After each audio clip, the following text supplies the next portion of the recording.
So this subject of quality of life is a really tricky one. I think when you're talking about people who are capable of communicating for themselves, it's much easier to gauge their quality of life because you can just ask them, how do you feel about your life in general? You can ask them, how often do you feel depressed? How often are you in pain? You can discuss complex things with them, complex emotions, and find out how they really feel, even if you don't ask them direct questions, but instead try to find out indirectly what their life is actually like so that you can compare it to other people in their same culture and society, as well as people in different cultures, different societies. But I think when it comes to, for example, trisomy children who don't have the ability to communicate with words and don't have the intellectual capacity to express themselves in any way that most of us take for granted, then really all parents can do and all society can do is to judge them from the outside. And I think society in general has a massive disadvantage when compared to the perspective of parents when judging these children's quality of life. For obvious reasons, parents spend, in my case, the vast majority of their time with the children. They get to know them from the moments they're born, moments after they're born. And they become incredibly familiar with all of the little signs and hints that the child gives to indicate their mood at every moment during the day.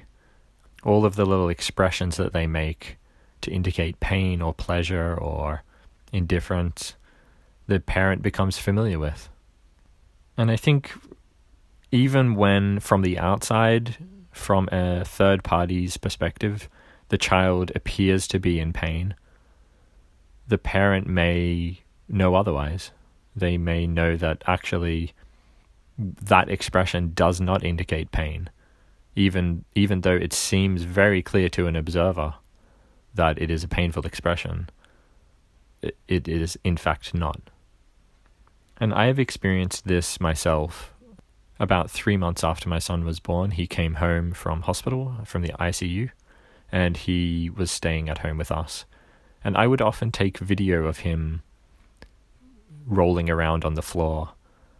And to me, he was adorable. He looked like he was having fun, and I just thought he was cute, and I thought I was proud of my son being able to move on his own, and I saw it as kind of a milestone.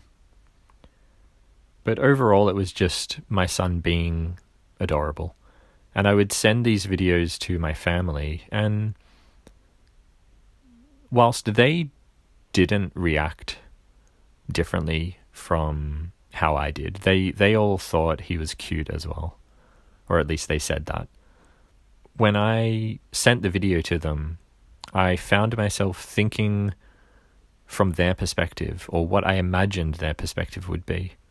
And I would often say to them, or I did in the beginning, I said to them, I hope this video isn't distressing to you, because I can understand that it might be. To see my son writhing around on the floor, you might feel sympathy for him. You might imagine that he's in pain. And if that's the case, if this is a painful video for you to watch, I won't send you them in the future, or I'm sorry for any pain that I cause. And since making videos about my son, I have received comments about his smile or his laugh that I interpret as being happy. I interpret them as being smiles and laughs, but that other people interpret as being painful expressions. And so I think that fact makes it difficult for society to look at trisomy children and believe that parents are not looking at them with rose-colored glasses, and because they look at the smiles and the expressions and they see pain. And I think it's fair if you see pain and you see a parent seemingly clinging on to the child and not wanting to let them go, not wanting to let them die. I think it is quite fair to come to the conclusion that the parent is not of sound mind with regard to the child, and that they are biased and they are acting selfishly, trying to keep the child alive for their sake rather than for the child's sake.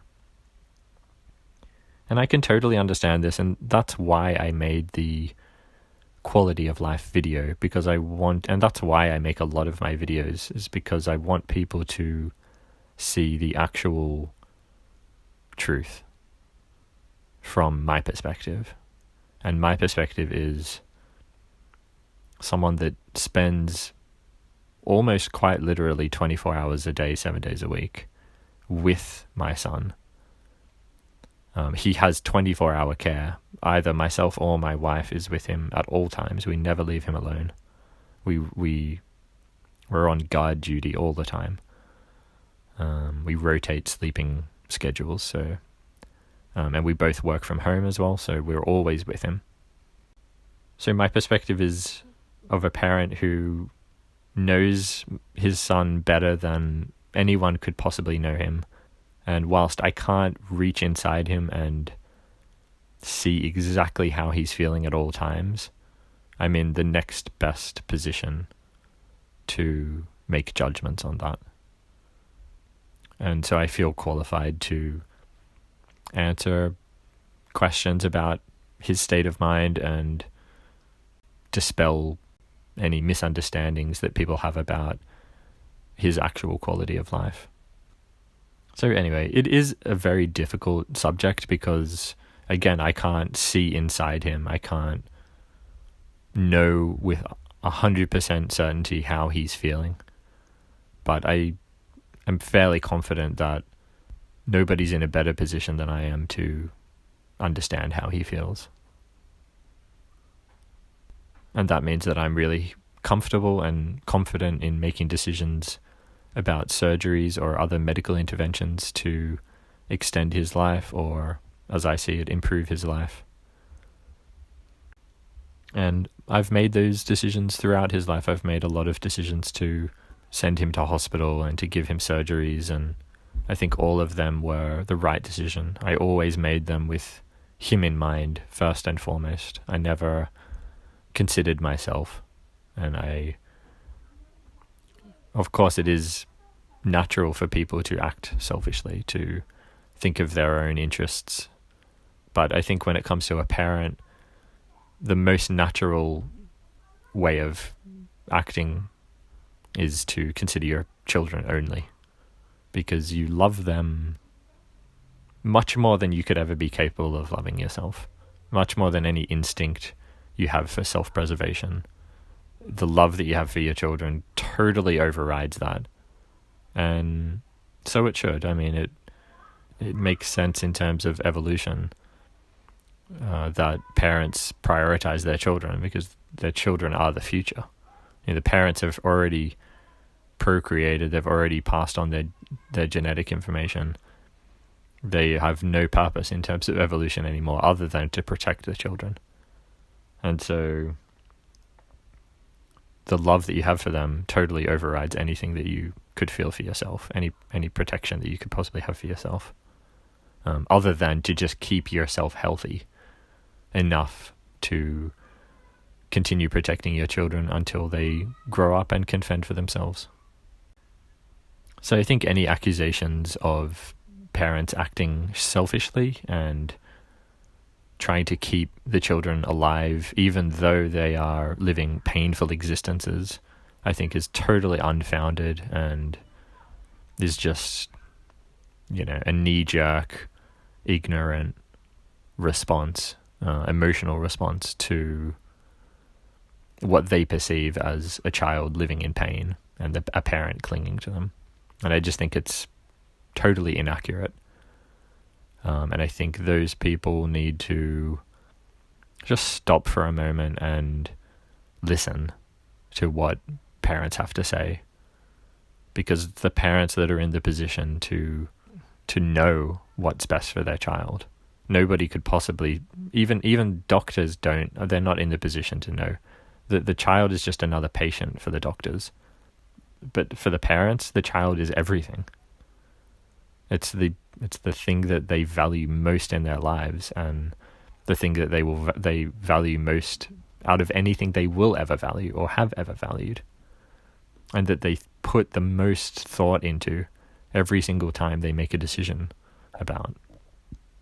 And for someone to watch a YouTube video and think that they know better and think that they understand the child better than the parent who has spent the entire child's life with them, getting to know them, thinking of them all the time, considering them at every turn, is just unspeakably ludicrous.